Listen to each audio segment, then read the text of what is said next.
Nous assistons en direct à l'effondrement programmé de l'industrie automobile française. Le rapport du Sénat d'octobre 2025 vient de confirmer ce que beaucoup redoutaient. Moins d'un tiers des voitures vendues en France sont encore fabriquées sur notre territoire. 800 000 emplois sont désormais menacés et notre déficit commercial automobile bat tous les records depuis 2024. Mais derrière ces chiffres dramatiques se cache une réalité plus complexe et plus révoltante encore. Cette agonie n'a rien d'inéluctable. Elle résulte de choix politiques délibérés, d'une soumission aveugle aux diktats de Bruxelles et d'un aveuglement idéologique qui sacrifie notre souveraineté industrielle sur l'autel du dogme électrique. Combien faudra-t-il de licenciements pour que nos dirigeants ouvrent les yeux ? Nous allons décortiquer les mécanismes de cette destruction organisée. Nous verrons comment les normes européennes étranglent nos constructeurs, comment la transition électrique forcée enrichit nos concurrents et pourquoi les moteurs thermiques fiables sont diabolisés au profit de technologies immatures qui nous rendent dépendants de l'Asie. L'analyse technique que nous allons partager démontre une industrie prise en étau entre des réglementations impossibles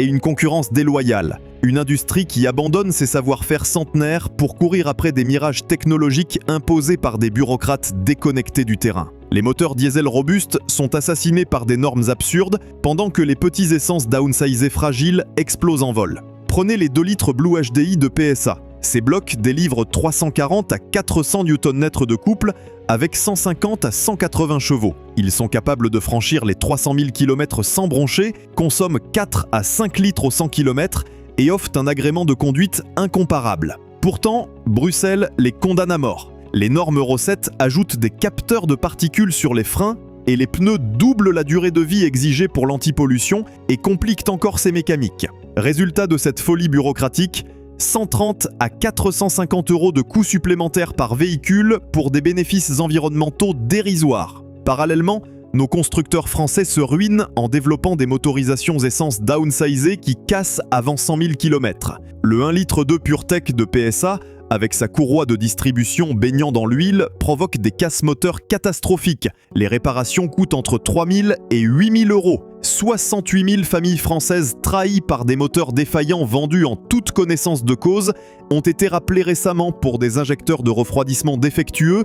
Chez Renault, le 1 litre TCE H5 FT souffre de surconsommation d'huile massive dès 40 000 km. La segmentation mal usinée transforme ces moteurs en gouffres à lubrifiant, forçant les propriétaires à ajouter 1 litre tous les 1000 km. Ces défauts techniques ne sont pas des accidents, ils résultent directement de la course au downsizing imposée par les normes CO2 européennes.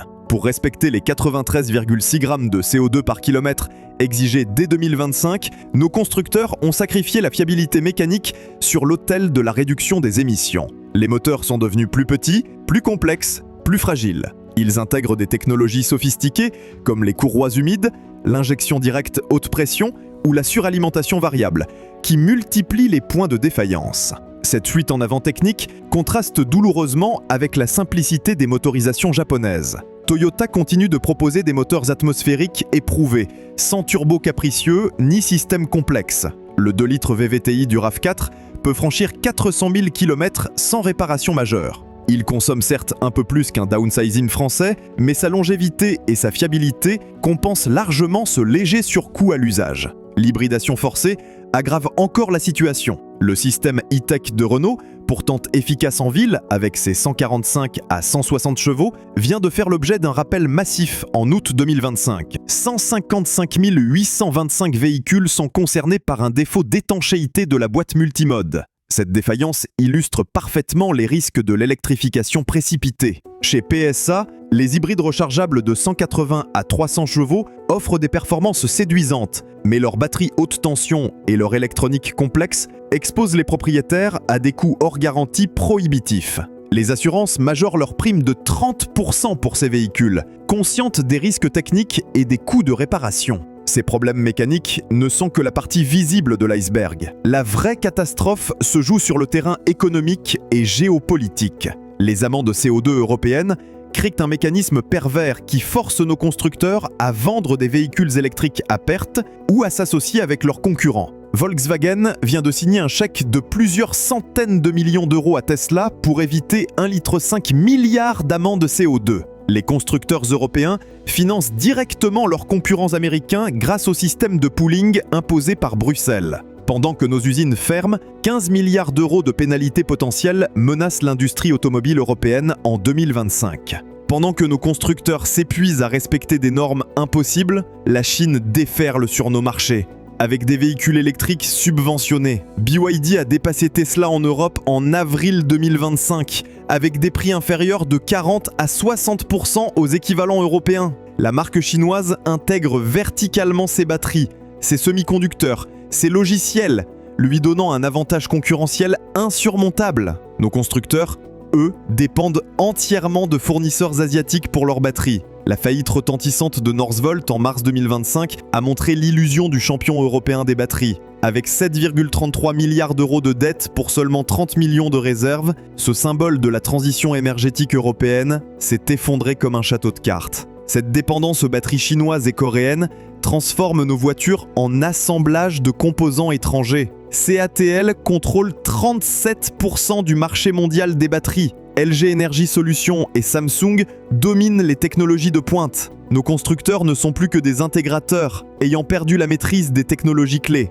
L'effondrement de Tesla en Europe prouve également la fragilité de l'écosystème électrique. Les ventes de la marque américaine ont chuté de 45% en janvier 2025 en Europe. La France enregistre une baisse de 63%. L'Allemagne de 59%. L'Espagne de 75%. Tesla a même retiré ses modèles S et X du marché européen, concentrant ses efforts sur des marchés plus profitables. Cette débâcle s'explique par la suppression progressive des subventions publiques. La France a arrêté son bonus écologique classique le 1er juillet 2025. L'Allemagne a supprimé ses aides fin 2023. Sans ce perfuseur fiscal, la demande s'effondre. Les immatriculations de véhicules électriques en France ont reculé de 6,4% au premier semestre 2025, alors que l'Europe affichait encore une croissance de 34%. L'étude Deloitte de 2025 confirme cette désaffection. Seulement 9% des Français envisagent d'acheter un véhicule électrique.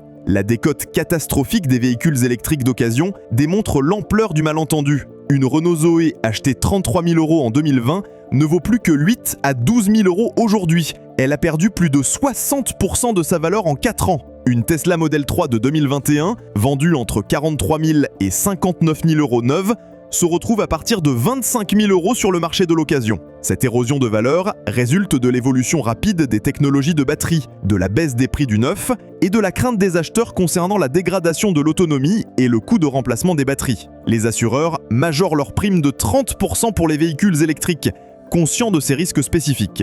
Face à ce naufrage programmé, certains constructeurs commencent à faire marche arrière. Porsche vient d'abandonner son objectif de 80% de véhicules électriques d'ici 2030, provoquant 3,1 milliards d'euros de dépréciation. La marque réintroduit des motorisations thermiques sur ses futurs modèles, reconnaissant implicitement l'échec de sa stratégie tout électrique. BMW affirme qu'elle n'abandonnera jamais complètement les moteurs thermiques. Le PDG Oliver Zipse critique ouvertement l'interdiction européenne de 2035, la jugeant irréaliste et dangereuse pour l'industrie européenne. Suzuki vient d'abandonner l'hybride intégral sur ses Vitara et S-Cross, jugeant la technologie trop complexe et coûteuse pour ses bénéfices réels. Ces revirements stratégiques traduisent une prise de conscience tardive, mais salutaire. L'électrification forcée ne correspond ni aux attentes des consommateurs, ni aux contraintes économiques des constructeurs, ni aux réalités géopolitiques mondiales. L'analyse technique des défaillances confirme cette impasse. Les véhicules électriques cumulent les rappels pour risque d'incendie de batterie. Plus de 140 000 Mini ont été rappelés fin 2024 pour ce motif. La MG4, pourtant célébrée comme une réussite chinoise accessible, a été classée véhicule électrique le moins fiable selon les enquêtes britanniques. 30% des propriétaires signalent des problèmes avec des coûts de réparation dépassant souvent 1000 livres et des immobilisations d'une semaine minimum. Cette cascade de défaillances techniques prouve l'immaturité des technologies électriques. Contrairement aux moteurs thermiques maîtrisés et optimisés depuis plus d'un siècle, l'électrification automobile reste un domaine expérimental. Les constructeurs européens servent de cobayes involontaires à des technologies qu'ils ne maîtrisent pas dans des délais imposés par des réglementations irréalistes. La débâcle de nos équipementiers ajoute une dimension tragique, souvent occultée. Valeo, autrefois joyau technologique français, licencie massivement pour s'adapter aux nouvelles réglementations. Ses activités thermiques historiques s'effondrent pendant que ses investissements électriques peinent à décoller. Faurecia, racheté par l'allemand Forvia, voit ses usines françaises fermer une à une, victimes de la délocalisation imposée par la concurrence des coûts. Ces sous-traitants français représentaient 350 000 emplois directs, sans compter les multiples PME gravitant autour. Aujourd'hui, ils subissent un double étranglement. D'un côté, les constructeurs français réduisent leurs commandes thermiques pour se conformer aux quotas électriques. De l'autre, les équipements électroniques sophistiqués leur échappent, monopolisés par les géants asiatiques. L'examen des brevets confirme cette dépossession technologique.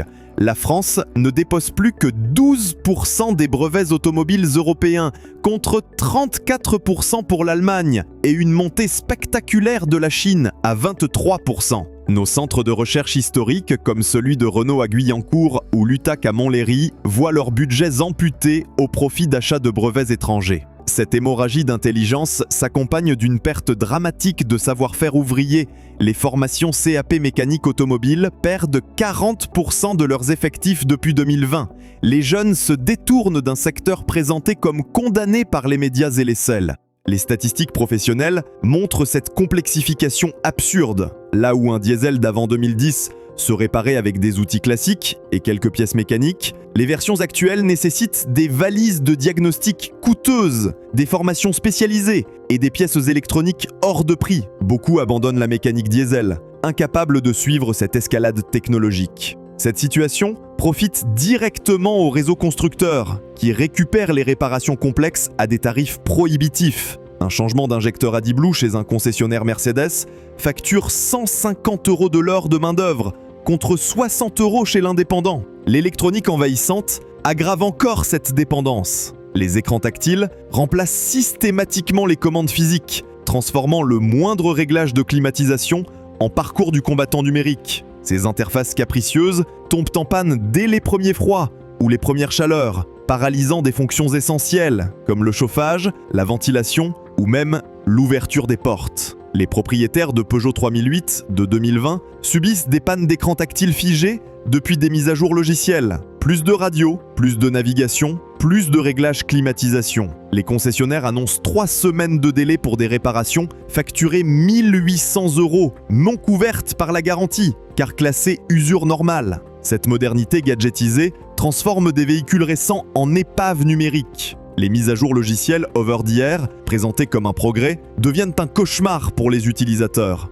Cette dématérialisation pose des questions juridiques inédites. Que se passe-t-il quand le constructeur fait faillite, comme Fisker récemment? Les véhicules deviennent inutilisables, leurs serveurs d'authentification coupés, leurs fonctions de sécurité désactivées, les propriétaires se retrouvent avec des épaves connectées, incapables de démarrer ou même d'ouvrir leurs portes. Les BMW X5, Toyota Land Cruiser V4D ou Volvo XC60 D5 voient leur cote se stabiliser, voire progresser. Ces véhicules robustes, capables de franchir 500 000 km avec un entretien minimal, redeviennent attractifs face aux électriques décotants et aux essences fragiles. Cette revalorisation touche aussi les utilitaires professionnels. Les Renault Master, Peugeot Boxer ou Iveco Daily Diesel de bonne facture trouvent preneur rapidement, recherchés par des artisans conscients de leurs besoins opérationnels. Ces véhicules de travail, dépourvus d'électronique capricieuse, offrent la fiabilité et l'autonomie nécessaires aux métiers manuels. La solution existe pourtant. Les Japonais l'ont trouvée avec leurs hybrides conventionnels